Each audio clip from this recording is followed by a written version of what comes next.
Today we are ranking all the kills from the first 4 Friday the 13th movies, from the best all the way down to the lamest.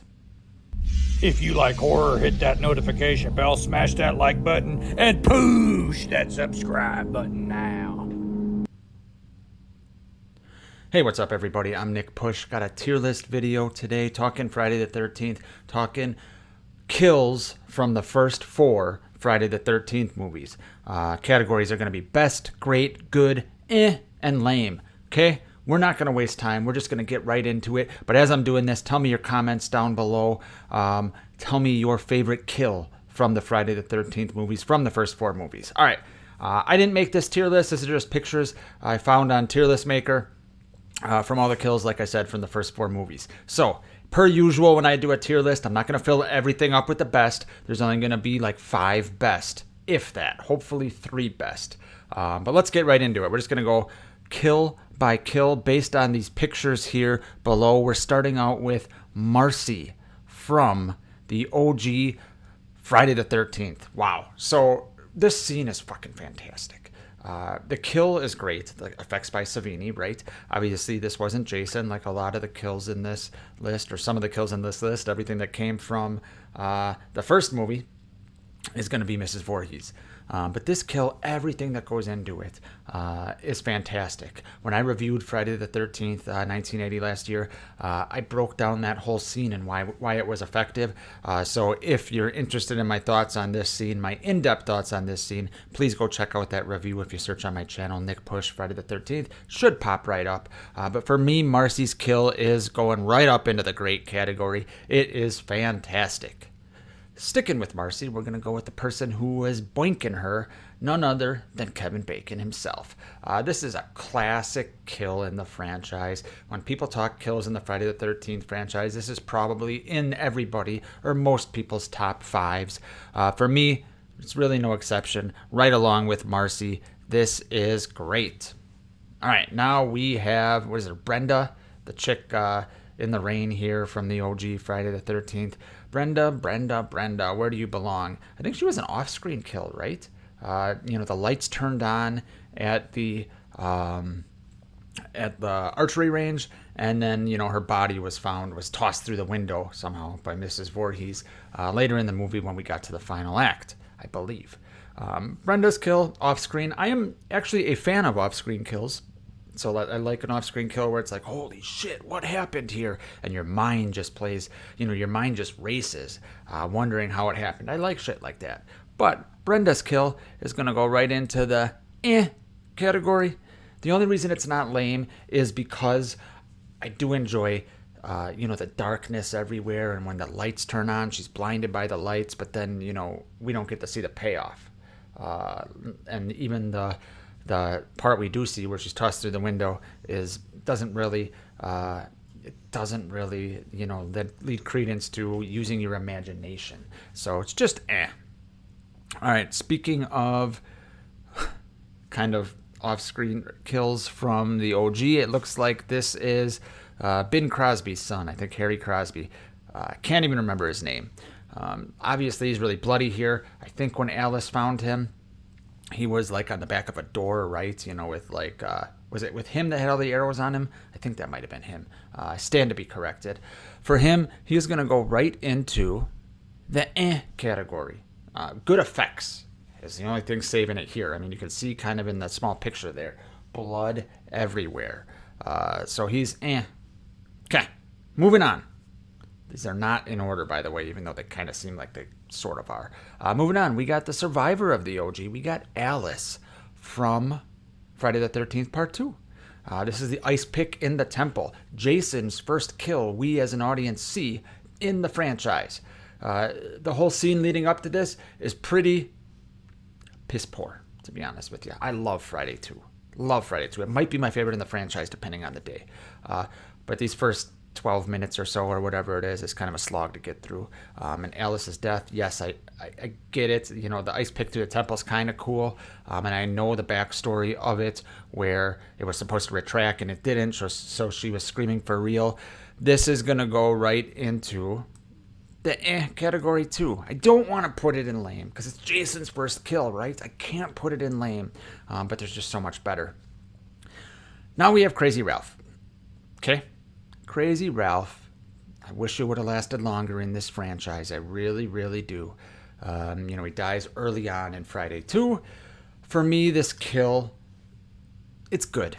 It's good. We're going to move it into the good category. Okay? Like I said, I'm doing this on the fly, guys, so bear with me as I kind of think through this. But Crazy Ralph's category or kill is good. I can't put it in the great category because logistically it doesn't make any fucking sense, right? How did this person, or Jason, I guess, right? How did Jason get the barbed wire to go around the tree? Did he raise his arms over the tree? Did he climb the tree and go down? Did he toss it around and catch it? I don't know. But either way, barbed wire across the neck to a tree is pretty cool. So it's going to stay in the good category. Next, we have Deputy Winslow, it looks like, from Friday the 13th, Part 2. Blake and Ronnie on their channel, All the Good Names Are Taken, pointed out one of their streams. They're big Friday guys, but they pointed out something to me that I never thought about. He is the only character that chases Jason. Jason chases everyone else, but Deputy Winslow actually chased Jason. So he gets some bonus points for that. He goes into Jason's shack, sees Jason took a big dump or some shit, and then while he's looking at Mrs. Voorhees' head, Jason takes the back of a hammer right in his back of his skull there. This is going to go in good because I love the whole scene and leading up to it. I love the chase. I love the fact that it's at dusk. I fucking adore kills at dusk when your eyes are trying to adjust. It's kind of day, kind of night. There's shadows everywhere. I love shit like that. And when Jason kind of darts through the woods across the street, oh, that's just terrifying to me. And just the whole mystery of the shack is great. And then, the effect is pretty decent too. It's not a Savini-like effect, but I still enjoy it. All right, next we have Scott's kill. Scott, of course, is the pervert from Friday the 13th, Part 2. He's obsessed with Terry's ass. Aren't we all? But he obviously gets caught in a bear trap and gets sliced by the back end of a machete. For me, this kill is... Look, we got our first one in the lame category. I thought they could have done more with this. I thought it could have been drawn out a little more. Terry goes to, get something to cut him down, and then he's just kind of hanging there for a few seconds, and we, hear the music, and then he kind of turns around and gets his throat slit. I wish I would have drawn it out a little bit, made us as an audience, have a little more tension that they build up. So it's pretty lame for me. So that's the first one in the lame category.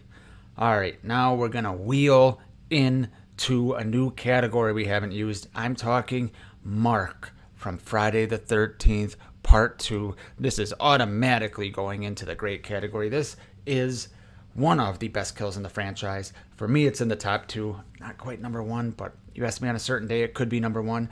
Look, same thing with Scott. He gets the wrong side of a machete. Same thing with Ralph. It makes no fucking sense that he wasn't looking right at Jason, right? Where Jason comes from is right in front of him, basically. Or it should be in his peripheral vision, unless that was destroyed also in his accident that put him in a wheelchair. But anyway, look, he's waiting on the porch. Boom! Sound effect and the longest stairs in the history of mankind. The wheelchair goes down, staying upright. Pretty fucking cool. So, Mark, definitely in the best category. Next, looks like we have Sandra and her boyfriend, the shish kebab kill from Friday 2. So, where does this one belong? They kind of copied another movie with it. I think, was it Bay of Blood? Was that what they copied with it? Something like that. But either way, they're making love. And Jason comes and puts a arrow right through them both at the same fucking time. Really cool. Really cool. But Savini didn't do this, you can tell. They really, really censored the shit out of this too. All we see is the arrow go through the back and hit the floor. We don't see any of the aftermath. Now, if you see some behind the scenes footage and screenshots and shit like that, you can see what it actually looked like. But we're just going by the movies here. For me, this is going to go into the good category. Next, we have Marcy. Not Marcy. What the hell's her name? Vicky. Sorry. Vicky, who was wanting to be with Mark. Okay, she went and put on her brown panties and came back and found Jason waiting in the bed for her. Pretty cool scene. So I can't go in the lame section because, Jason popping up and it's our first look at Jason Voorhees, our first look at Jason's sack. But she just kind of backs up, takes it. You see Jason coming towards her with a knife with his bruised fingernail thumb. For me, this is just could be better, could be worse though. So it's Next, we have Harold, everybody's favorite disgusting store owner. The guy eats fish food. The guy's got a nagging wife who we're going to talk about in a second. This guy gets a cleaver in the chest. As you guys know, if you've watched my Friday the 13th Part 3 review, I adore the beginning of this. I adore this whole movie, but especially the beginning of this movie, when Jason's in the shadows. There's a lot of Michael Myers-ness to him and the way he's shot and things like that. But after a little bit, and when Harold goes and takes a dump and shit, literally, but when Harold goes and does his business, the tension's kind of gone. You don't really see Jason in the shadows. I thought it could have been better. Harold, you're just going to go into the category as well. How about Harold's wife, Edna? Calling Harold fat. He's like 170 pounds, just nagging on him for being fat. They're trying to run a business. I get it. But Edna's kill, Jason kind of grabs her, as you can see in the picture, and then shoves a knitting needle through her back. We're going to call through the back of her skull and through her face. Now that, for creativity, gets some points. However, it's not a great kill. We're going to put it in the good kill just because I haven't really seen too many kills like that in other slasher movies. I'm sure there is, right? There's a million slasher movies, especially in the 80s. I'm sure there is. But for me, it's kind of right in the middle there. So I think it's good enough. Next, we got Fox, everybody's favorite sassy biker. So where does Fox go? Obviously, she's playing around in the barn, and it's an off-screen kill, right? She's swinging on the rope, and all of a sudden, she's gone. And there's another daytime kill. Like I said earlier, you guys know I love dusk kills. I also love daytime kills, especially if they're in the shadows. Unfortunately, Friday the 13th, Part 3, as much as I love you, because of the 3D, they had to light things up, a little brighter than I would have liked. So some of these daytime kills, even, the nighttime kills too, but especially the daytime kills, they're just lit. It's just lit up like a Christmas tree. There's not really nooks and crannies for the killer to hide. Fox's kill, she's, found by the white smoker guy. But it's still cool because the rope, she's swinging there, you're kind of lulled to sleep. Jason's in the barn, but you don't expect the rope to just keep swinging without her. And then you see, and you get the stupid 3D effect. For me, Fox's kill is pretty good because you wonder, you kind of wonder how Jason did it. I mean, obviously he just fucking stabbed her, but you would have liked to see it. So it's kind of right in the middle again. All right, let's get to the smoker guy who I was just talking about. Now, this guy takes, what is it, a rake or something, and keeps his cigarette in his mouth. That is talent.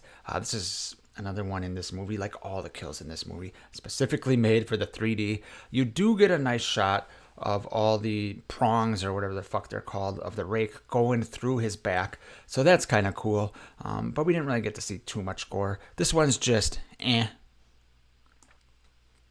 Look at all these kills. I only got one best. I'm doing pretty good. One best and one lame. All right, let's get to Ali. Now the picture here shows Ali not getting beat with whatever it was that Jason beat him with because he wasn't dead. He shows up at the end and gets his hand chopped off and then gets macheted to death.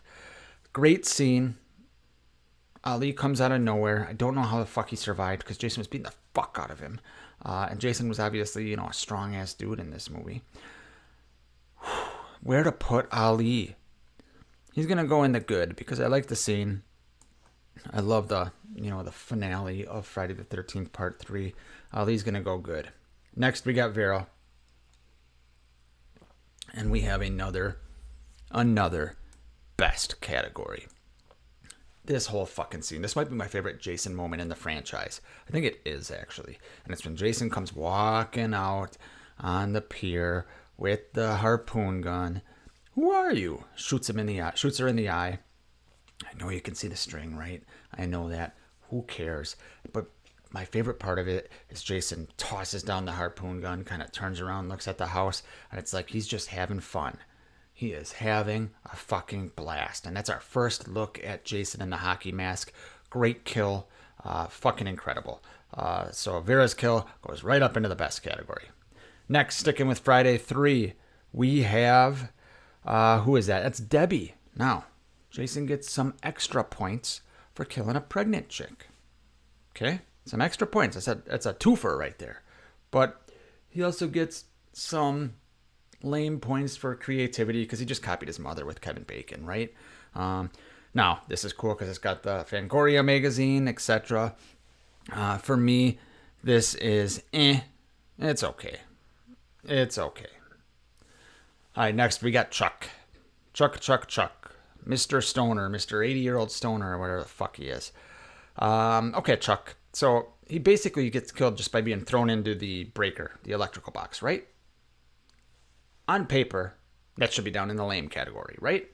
However, this scene, the power's out, Chuck goes to turn the power on, he hits the switch, and we as an audience see Chuck hitting the switch, and then once he hits the switch, you just, boom, you see Jason standing in the background. Fucking incredible. Like, how much I love that part, this is going all the way up into the great category. I think that whole fucking scene is great. All right. Speaking of the hockey mask, we mentioned that earlier. Now it's time for the man who gave him the hockey mask. We get Shelly with a boy who cried wolf moment. Fucking lame. Absolutely lame. A couple of reasons why. Number one, you build up how annoying Shelly is all movie, right? You build that up, and you don't even give us the payoff of seeing him killed. Now, you gave us the payoff of seeing Shelly leave with the hockey mask and seeing Jason come back with it on. Awesome. But this whole scene where he's got his throat slit and somehow he made back to the house, and lame. All right, let's move on because I know the Shelly fans are gonna not be happy with me there. All right, let's get to Chili. Chuck squeezed Chili. Also lame. Mostly because of the way she's yelling, "Shelly's dead." Oh. Fucking just excruciatingly terrible to watch. That part is probably more annoying than all the shit Shelly was doing. So Chili's death is lame. She gets a fire poker through the stomach. I almost want to put it up a little higher just because it's cool seeing Jason pick her up, and she's the last kill before the next one. Last kill before the next one, Nick. Now the last kill before Chris and Rick get back to the house. So it's cool the way Jason picks her up and she's still got the fire poker. But just the Shelly's dead. Fucking lame. Okay. All right, let's get to Rick. The man who gets his eyeball squeezed out and his head crushed. They're building him up like another character we're going to talk about shortly. They build him up, showing him with his shirt off, doing the hay and all that. And then he goes out like a chump. His kill, though, pretty iconic within the franchise, right? Obviously we know all about the 3D. We know all about all that stuff. For the iconicness alone, I'm going to put this up in the good category, okay? Because it is a cool kill. The effects are obviously dated as fuck, right? But it is a cool kill and an important kill. All right. Looks like all we have left are final chapter ones. No, there's one more from part 1, it looks like. But okay, let's get into it. So... Axel. Police Academy dude. Great fucking scene. He's a hornball. Loves exercise videos. Axel's kill is fucking incredibly intense and brutal. It's going up into the best category. Jason takes a hacksaw, gets him in the neck, and then twists his fucking head around. Breaks his neck and cuts off half his neck at the same time. Fucking brutal. Awesome kill. Savini, you are the man. All right, let's get to the guy or the girl that he had a crush on. This is one of the kills in the franchise, one of the only kills in the franchise that I have trouble watching. This is Nurse Morgan. Jason gets her in like the storage room or something like that, storage room closet, something like that. But he takes like a little knife and cuts her from chest down to down to stomach. And it just goes really slow. I find it hard to watch that because that's pretty brutal. And that's got to be painful as all hell. That is going up into the great category in my book. Now, you're going to see a lot of great categories, probably from Friday the 13th Part 4, because this whole fucking movie is just Savini at his like peak here. But we'll see. Next, we have the fat hitchhiker. She loves squeezing bananas. She loves, saying fuck you. She's a hippie. She probably smells like shit. Her kill, it's not iconic, but it's kind of iconic among Big Friday fans. We're going to put it in the good category. It's funny. It is funny. I think Savini did this kill too. I stand to be corrected on that. All right, next, we have the chick from Weird Science. Can't remember her name. She is in the raft, butt naked, and Jason comes and gets her from underneath the raft. I know the backstory about this kill. I know Ted White fighting for her safety, her getting hypothermia, Joseph Zito trying to make a movie. I understand all that. This is just talking about this kill. I thought it was pretty It's not bad, but I do think it's one of the worst ones. Not the worst, because there's worse we're going to get to, but one of the worst ones in the final chapter, because that's just loaded with great kill after great kill. All right, next we have her boyfriend, who gets one of the most painful kills in the franchise, and that is the harpoon gun to the fucking crotch, to the dick, to the balls, whatever you want to call it. He's just wearing his jean shorts, sees his girlfriend's body, and comes swimming back, and Jason's waiting for him and just lifts him up. Oh, brutal. We're going to call it good. I think that's a good kill. I would have liked to see a little more blood, but my mind did all the work for me. Trust me. All right, next we have one of the Doublemint twins. The first one to go. And this one is creative as shit by Joseph Zito.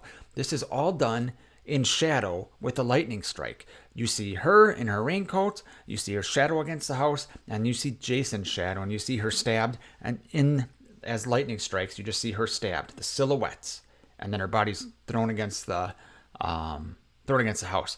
Creativity alone, this should be in the great category. But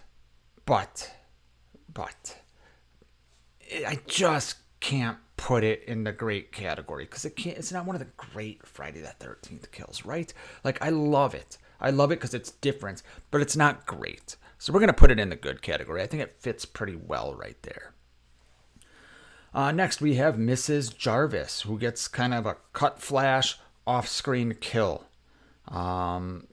similar to Brenda from the first one, but much worse. This is fucking lame. Absolutely lame. Like, they couldn't think of anything better. Did they not want to kill Tommy's mom and Trisha's mom? Or they show the kill of Tommy and Trisha's mom? Don't like that they did it. They could have given us something here. You got Savini on board. Be creative. Come on. All right, next we got we're going to back to the first one. We got it's the first kill from the franchise that we see. We weren't doing anything here. This is the flashback scene from the beginning of the movie when they're singing Kumbaya. It's a guy and a girl. We're going to do them together. They're going to go into the category. We're going to put both of them in there. We're going to grab both of them, put them in the category. Like, it's a good start to the franchise, but can't be any higher than that. All right, next we got the dead fuck himself, Crispin Glover. All he's doing is looking for a corkscrew. That's it. That's all he wants. Where's the goddamn corkscrew? Well, he gets the corkscrew in his fucking hand, and then a cleaver right to the face. And I love the way they filmed this in reverse and stuff like that. Really cool stuff. Great job by Savini. This is right up into the great category. Next, we have the chick, the one twin that he boinked. She gets thrown from the window down on top of the car in an epic, epic scene. Epic scene. But how did Jason get up there, number one, so quickly? Number two, how did he reach through a window, breaking the window? I know he's strong, but logistically, this one's weird. But it is an epic scene. It's a cool scene. I'm going to put it in the good category. All right, next we got Teddy Bear, who's probably just as annoying as Shelly, to be honest with you. He's a weirdo. He's the one that's always in his little computer. As much as he's making fun of George McFly, he's the one that doesn't get laid, and he's the one that just sits up watching porn and smoking weed, and he gets stabbed through the back of the screen. This one, for me, a lot of people have actually liked this kill a lot. And I like the way his head slides off and you see the blood. That's about it. I'm only going to put it in the ant category. All right, we got 2, 4, 6, 7, or 9 left. 2, 4, 6, 8, 9 left. Okay. Next, we got Pretty Boy, who gets killed in the shower. I dropped the soap. Jason busts through the shower, and you get this great fucking look at Jason's mask. My God, is it fucking cool. This is badass. This is going all the way up to the best category. I said I'm only going to have 5 in there, so I got 4. But a great scene. Then we got the girl that's in love with him, or he's in love with her, or something like that. The good girl from Friday 4. And this is going to go, she kind of gets an axe thrown through her towel and body. It's going to go in the category. All right, next we got, he's killing me. We got Rob from Friday 4. The one that's hunting Jason because he killed his underage sister, Sandra. He is a bad ass. Okay, actually, he's not. He is not.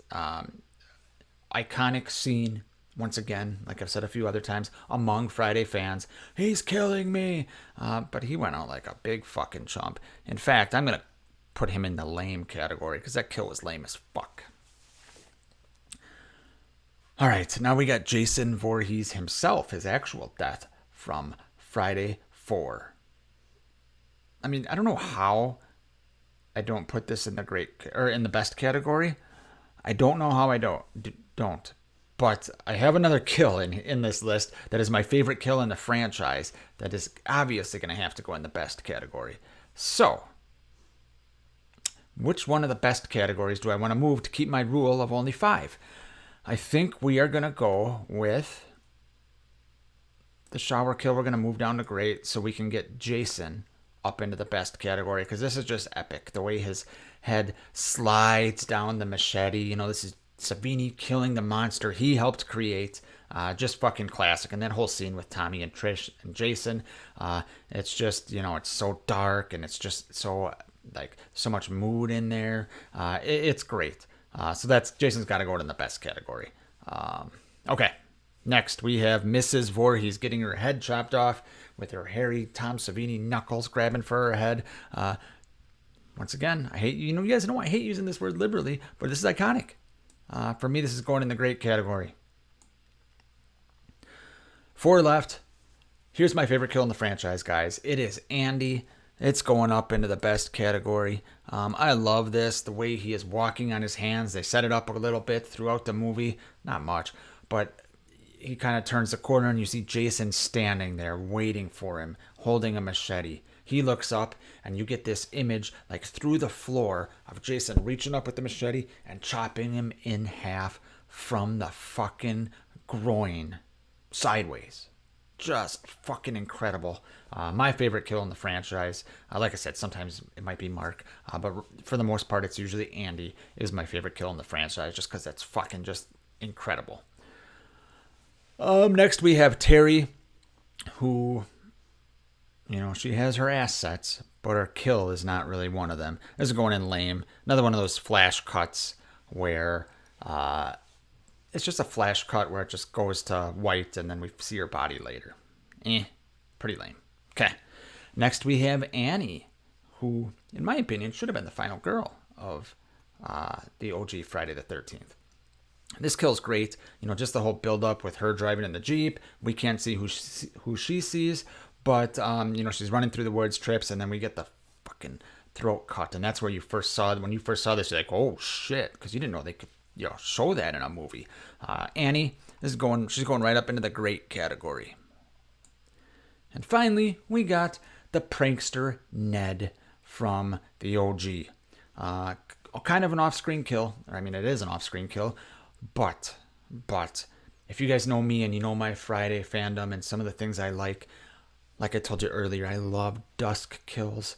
I adore this scene with Ned when he sees Mrs. Voorhees, or in his mind, just someone going to the cabin, and he's, wondering who it is. He's like, hello? And he walks in there, and we never see him again until it cuts to Kevin Bacon and Marcy having sex, and the camera zooms up to the top of the bunk bed, and you see his body with a lightning flash and his throat cut.